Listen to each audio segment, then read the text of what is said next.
ఈరోజు దేవుని వాక్యము లూకా సువార్త 4వ అధ్యాయము 24వ వచనం నుండి 30వ వచనం వరకు.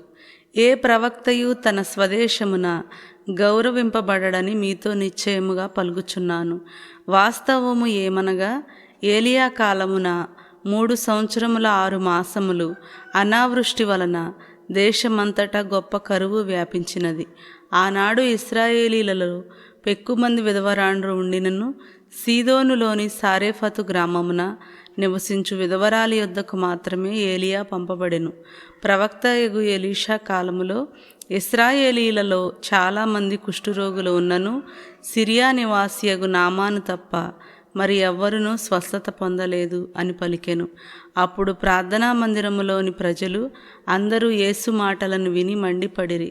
వారు లేచి యేసును నగరము వెలుపలకు నెట్టుకొని పోయి తమ నగరము నిర్మింపబడిన పర్వతాగ్రమునకు తీసుకొని వెళ్ళి అచ్చట నుండి తలక్రిందులుగా పడదోయ తలచిరి.